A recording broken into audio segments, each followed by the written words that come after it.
Listen up, Big Ten fans. I have a question for you. Who do you want your team to play against in the SEC every single year? Brian Kelly thinks that's an idea. We've got playoff chaos. We've got USC's win total on today's Big Ten squad.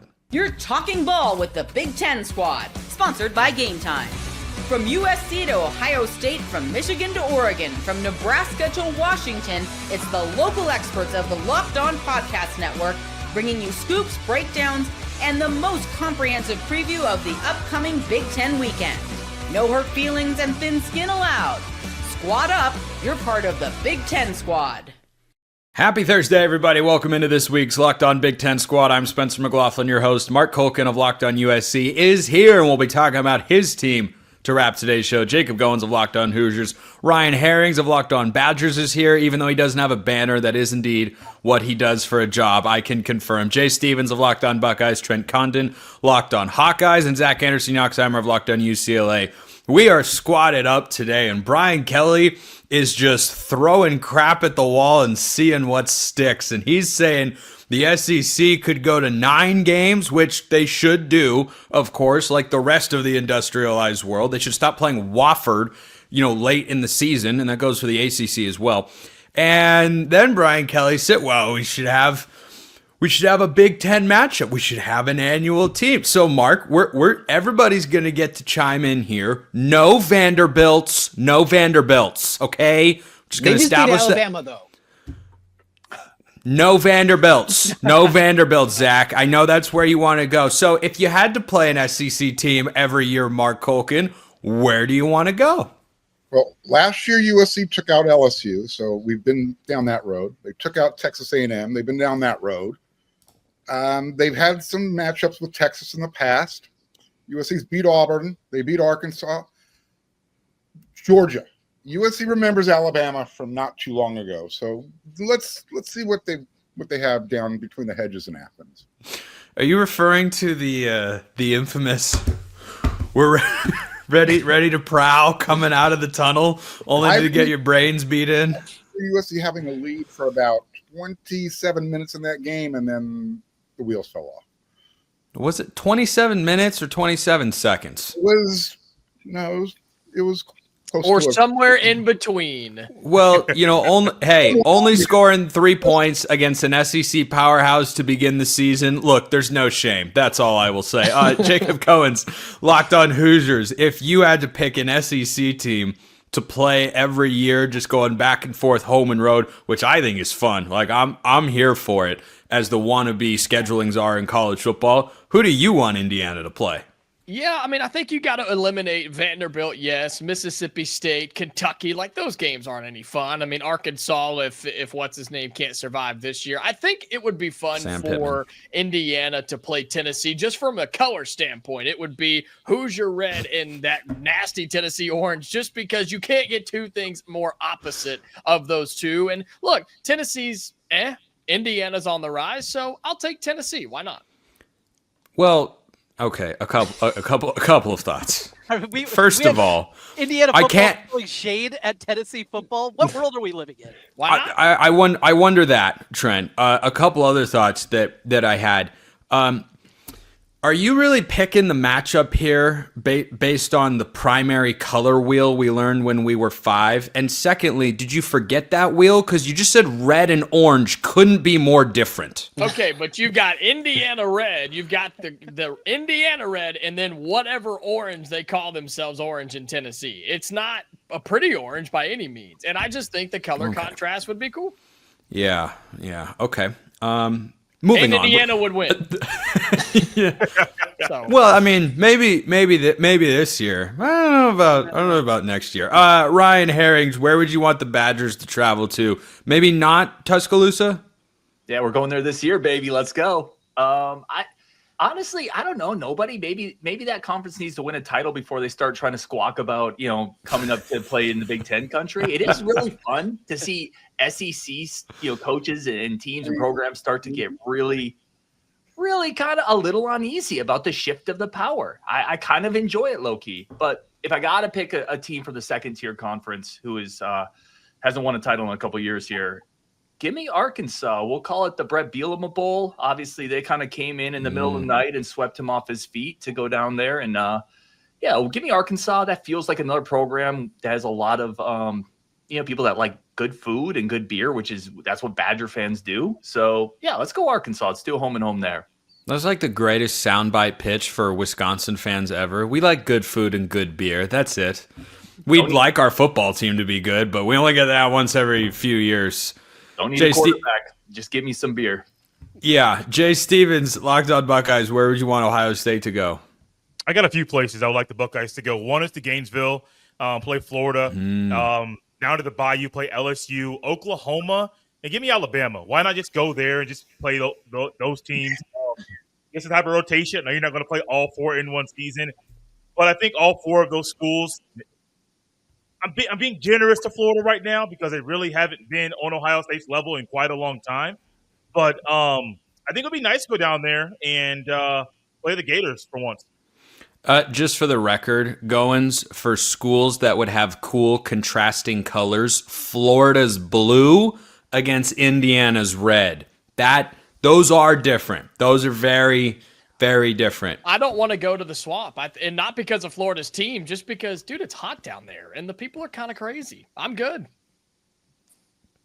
Well, okay. That means you don't want to go. That means you don't want to go. No. I thought he's from Queens. Yeah, some guy from Queens just hopped into the chat. That definitely was not our Locked On Gators guy.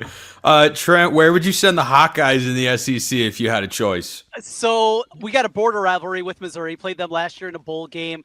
A lot of similarities there. Arkansas is a very drivable trip. So those would be the ones that would make sense. And yeah, of course, it would be cool to play a Florida, a Georgia. But I'm living in reality. I was not going to get a scheduled matchup like that. Kentucky with the Stoops angle, obviously him and his brothers all played at the University of Iowa. Kentucky would make a whole lot of sense. So yes, the big name brands would be a lot of fun.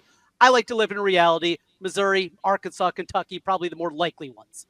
See, that's a humble man who knows what his program is. Don't reach for the stars. Just stay in your lane and understand this. You should try this, Spencer. It works well.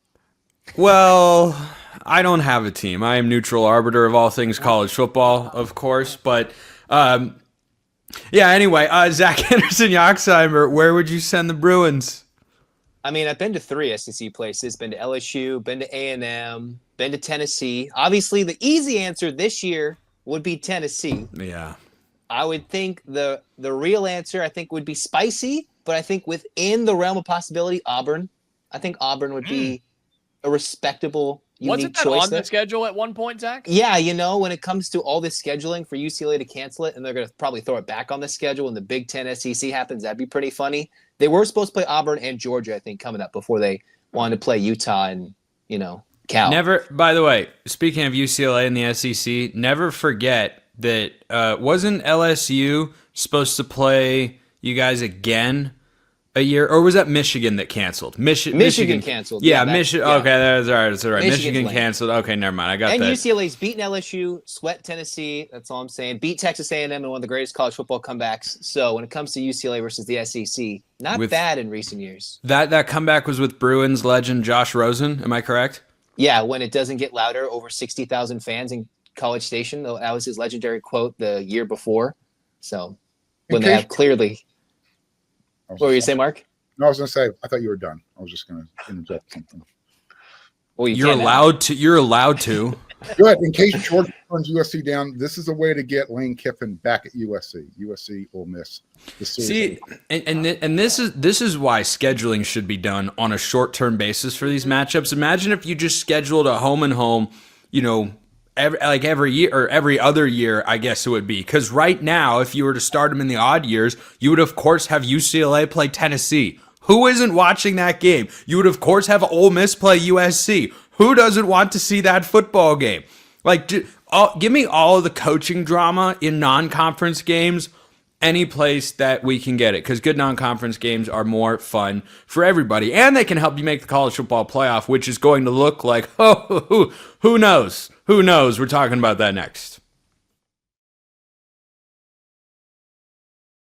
Good transition, Brandon. This episode is brought to you by our friends at FanDuel. The NBA playoffs are in full swing, and every night delivers highlight-worthy performances, major momentum shifts, and can't-miss moments, whether it's a game-winning shot or a breakout player. There's never been a better time to get in on the action. FanDuel makes it easy to stay in the game. Before tip-off and live, they've got player props, performance trends, same-game parlays. Fans have more ways than ever to play smart and win big. And if you want to bet on college football, which you might because you're listening to or watching this show, you may do just that very thing because you've got win totals for every Power 4 team. The group of 5 win totals are out there if you really want to get spicy and into the weeds in college football. You have conference title odds, you have national championship odds, Heisman odds, individual games, which are less than 3 months away. Those can all be wagered upon over at FanDuel. And if you're new to FanDuel, it's the perfect time to sign up. Head to FanDuel.com, place your first $5 bet, and if it wins, you'll get $200 in bonus bets. Make every moment more with FanDuel, the official sports betting partner of the NBA.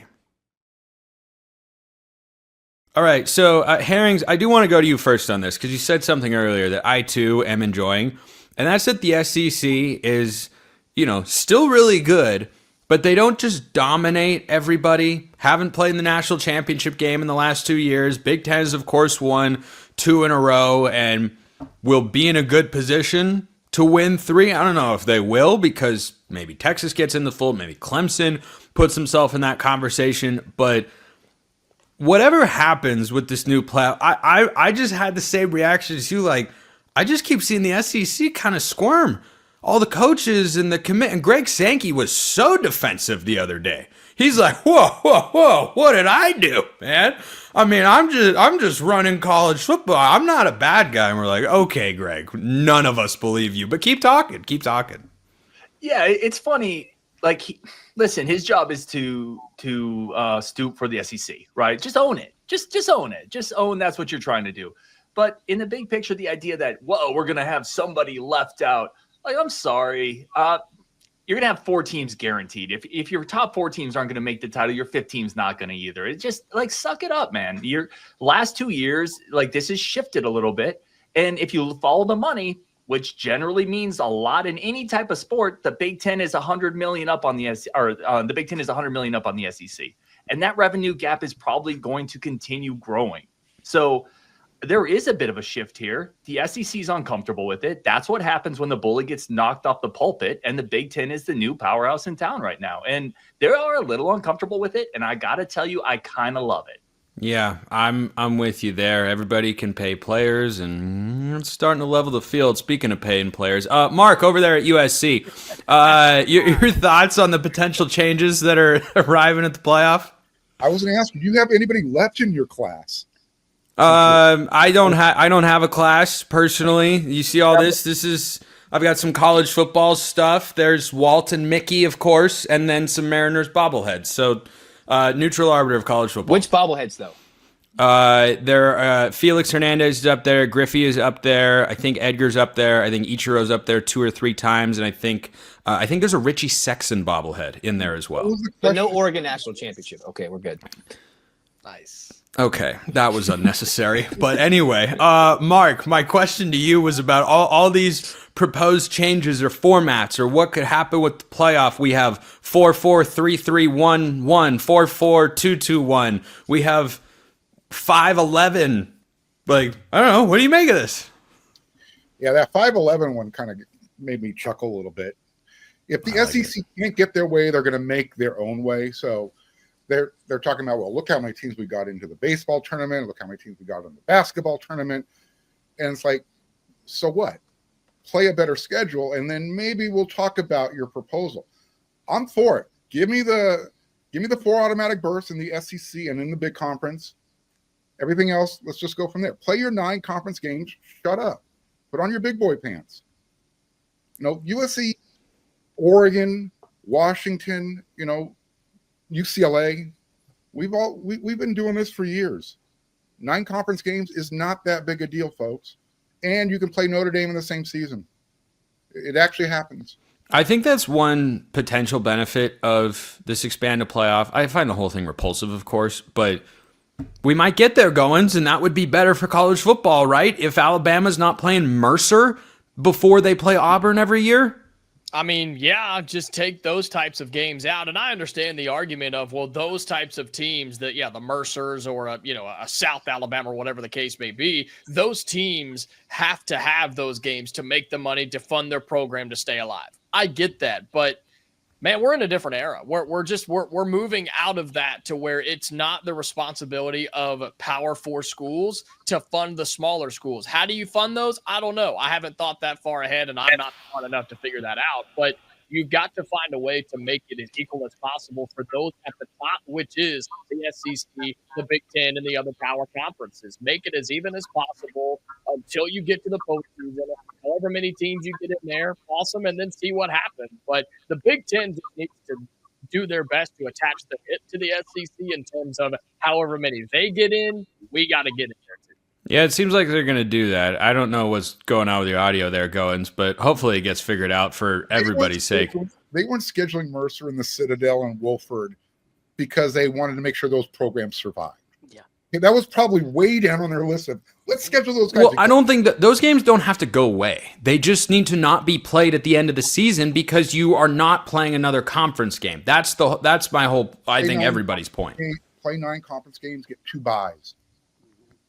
Do it that way. There is a solution.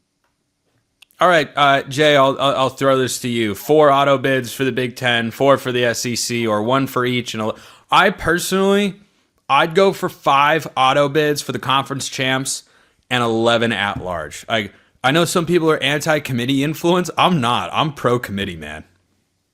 No, I'll go 5 auto bids for the conference champs and 11 at large. That's the only thing I like about this whole thing. I still don't even like conference champions getting an automatic bid, but among the 3 options we have right now, that's the only one I like. I can't stand their scheduling between the SEC and the ACC with those bottom feeder schools that they're scheduling. I don't care if it's the beginning of the year or the end of the year. I've never been a fan of that, even when Ohio State does it.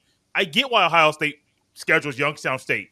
I don't care. It's not needed. There is no level in sports at all where you're going to say, we're going to be, let's say the NBA started scheduling G League teams. We would go crazy about that. But we're okay if an Oregon or a Wisconsin schedules FCS school. It doesn't make any sense to me. So maybe I hope that pushes those things away. And at some point, which I know it's not going to happen, just get the top 16 teams, conference champions or not, and seed them. But I know that won't happen. These people don't care about doing what the right thing is. They care about dollars and cents. I get protecting your conference and your team and your school and all that. I get it. But I don't think what they're doing is going to make themselves look good in the long run, but they don't care about that. If their pocketbooks get bigger, they're happy. Oregon had an easier time beating Illinois than Idaho last year. Fun fact. Trent, do you think that the 16-team playoff is the godsend that Iowa football needs to get into the playoff? Not necessarily. I mean, Iowa's been on the cusp many times and a lot more than a lot of programs that are out there. This is the one part, though, that is a little bit frustrating for me because when the concept came up where you got the number 1 and number 2 seeds taking each other on in the championship game, 3 versus 6, 4 versus 5, that gave something for programs like Iowa that is attainable. How many years in the new Big Ten is Iowa going to finish in the top 2 and get to a championship game? Once every generation, every 25, 30 years that they're going to be in the top 2, but to finish in the top 6, that's attainable for us, for Minnesota, for Wisconsin, for Nebraska, for Illinois. I'm going to name off 10, 12 programs inside this league that is something attainable. It was something to shoot for. If we go back to 5 automatic bids for the conference champions and then have 11 at large, you know what it's going to be? It's not going to be the Iowas. It's not going to be Wisconsin's. It's going to be the bigger name brands that are going to get the benefit of the doubt, and we're going to see a bunch of those name brand 9 and 3 and even 8 and 4 teams are going to get in, and it's going to be frustrating. Trent, I was just going to say, Trent, I love that you talk about Iowa like a guy who's decently good looking but is way too scared to go out and ask the girl on a date. I've that could living never. That life for 45 years. So that will never happen. No, not me. Sorry, Mark. Spencer, how can you be for the 5 and 11 when you were just a minute ago promoting better out of conference scheduling?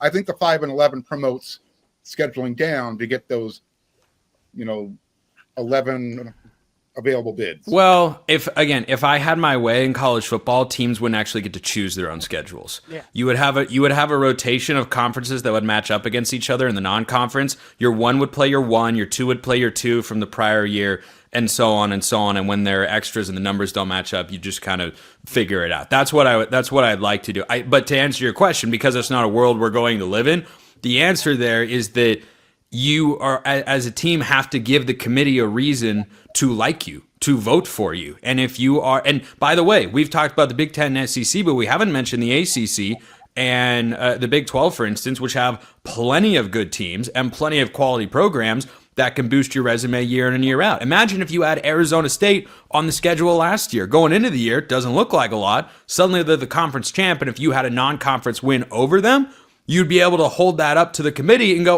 look what we did right here, beat the Big 12 champs. So that's my point. I want to give Zach a chance to weigh in here. I mean, the only thing about 5'11" is what I put when I'm lying on the dating apps. But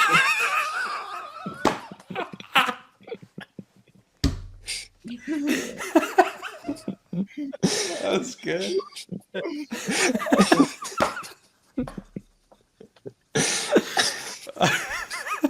Zach got himself so good with that one. He's going to take himself out of the show.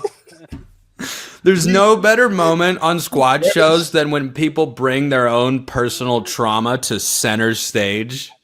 Nothing's better. Anyway, Cherry Tomato, go ahead and keep talking down there. Zach, that's you. Who else has a face that red? You look like a copy of Jacob's shirt. just get Tennessee Orange and you'd say they're a perfect match. Later tonight at the Improv, Zach. I would say, ideally, if we're getting back on topic, you keep those terrible matchups and maybe you throw those in the spring games, you throw those in week 1 so you can mix and match weeks 1 through 4 with good games, bad games on the other networks, and then you just sprinkle those in so every team gets a bad matchup of sorts to a spring game, if you will, a warm-up game, and then your ideal primetime matchup so every team gets the love. Theoretically, that's not going to happen, but in my perfect world, we all get a medium team, a bad team, one good non-conference, and then a good 9-game schedule. No automatic bids outside of like the conference champions. If it's like 4 for the Big Ten, 4 for the SEC, that's just ridiculous, and we're just ruining the sport, which we're already heading towards at the moment. Let's have 32 teams. Let's get crazy. I don't know. That's obviously not the real answer, but 16, 5, 6 champions, at some point there might be another conference that's going to form that we don't know at this point. I think we just have to, keep those small schools around. But as you mentioned, Spencer, they can't be happening in week 11 before the Iron Bowl. We need to get a caliber of blinds for Zach that match the professionalism he just put on display to get through that segment.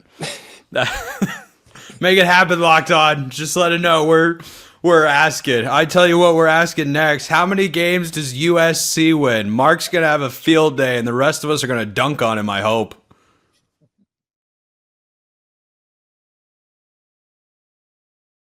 You guys ever see... We lost somebody. That's okay. You guys ever see that Family Guy clip where Meg gets dunked on by Peter? Like every episode? I mean literally physically dunked on with the fake college admissions thing. Yeah, anyway, I guess no diehards in the chat, but that's all right.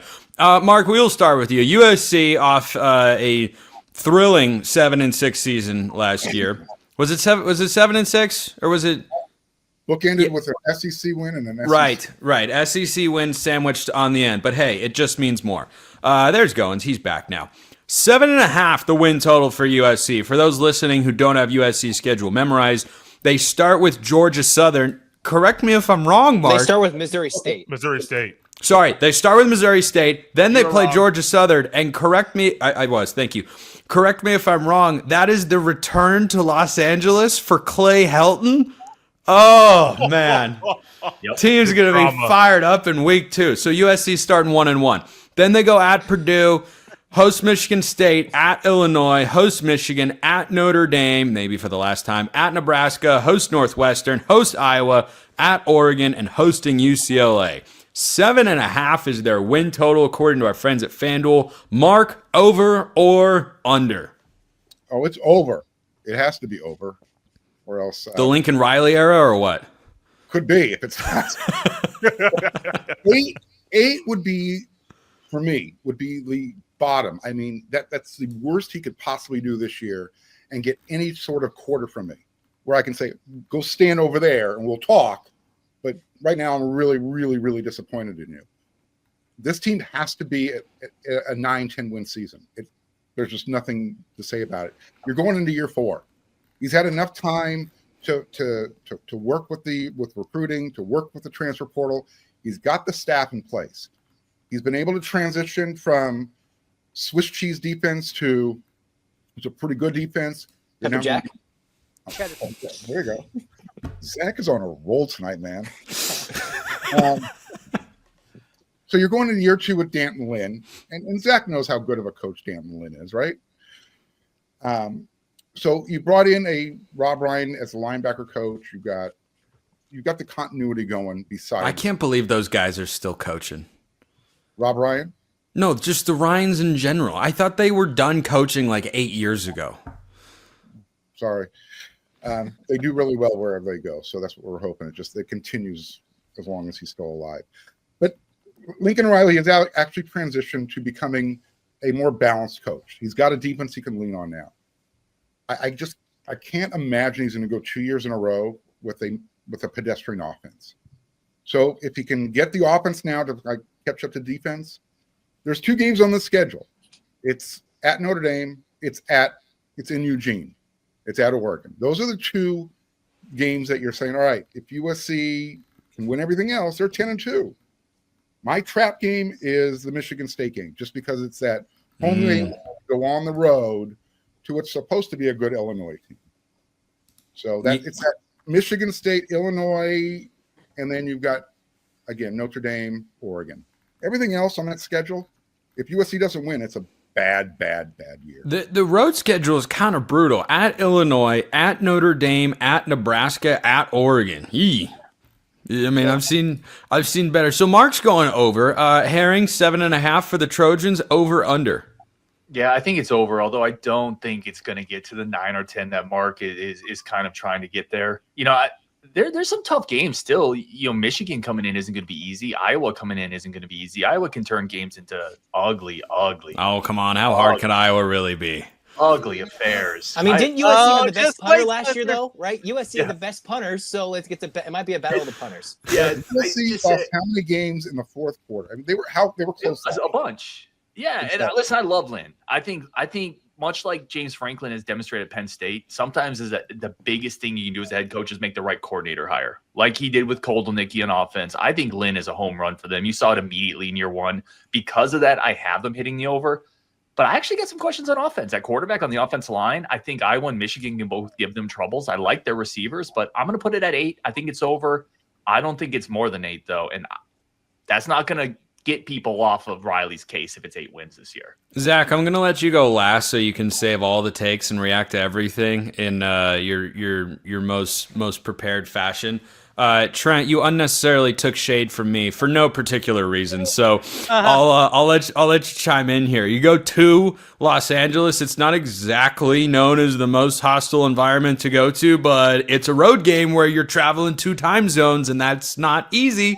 It's not easy in general, and it's even worse for Iowa. Iowa historically, I mean, dating back for 40 years, the early Hayden Fry era is awful out on the West Coast. A couple of trips to Arizona and Arizona State. They got a Big Ten championship team in 2004, got beat 44-7 by a very average Andrew Walter-led Arizona State team. So this has been a death. You saw it last year. On a Friday night, they went out to UCLA. We know a pretty pedestrian UCLA team. They played by far their worst football game of the season out there on a Friday night against UCLA. I think it's going to be the same this year. There'll be 25, 30,000 Hawkeye fans that'll go out there. The Bumblebees will be buzzing around LA, and they'll walk around with another loss because Kirk Ferentz, he goes to the West Coast and he loses football games.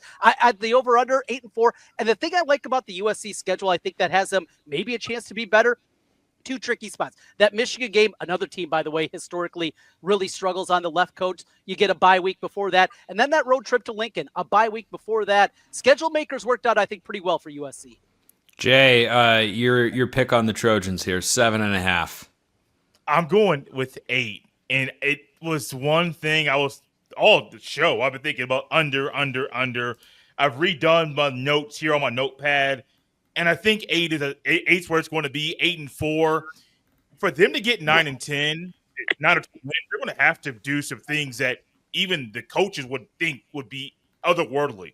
I don't think it's going to happen at all. I think 8-4 for Lincoln Riley in this year with that roster is a win. It's not a win for USC because their standard should be 10, 11, 12 wins every single year. I just don't think this team is going to have that this year. The schedule's pretty easy for them, honestly. I mean, some of the road games are tough. Michigan going out there, that'll be a tricky one.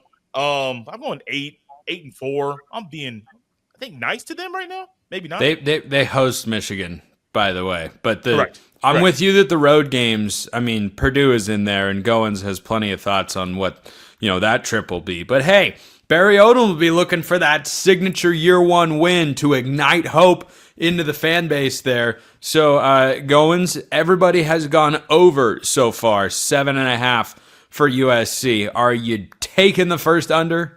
Well, hopefully my audio was fixed. I left and came back because I had to jump in on the USC conversation. They're going under. Okay, they're going to start. Oh, there it is. They're going to start 4-0. Mark, they're going to start 4-0. Everything's going to be fine. Lincoln Riley's job's going to be saved because they beat a crappy Purdue team and Michigan State who can't travel West Coast. They'll start 4-0.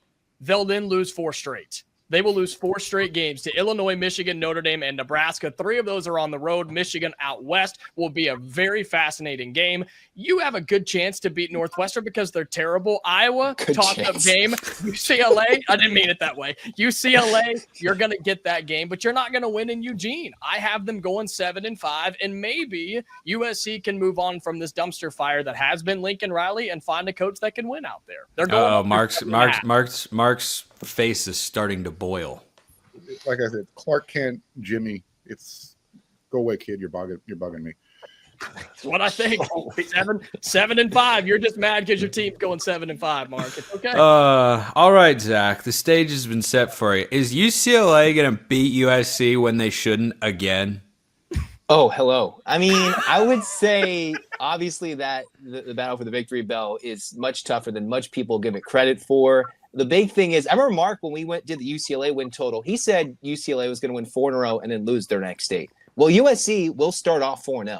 And I'm not going to say they're going to lose their next 8 because that's a stupid proposition. But I'm really stuck with this Illinois-Michigan back-to-back right there in terms of the scheduling. I think they lose to Illinois. I don't think they necessarily lose to Michigan, but they could.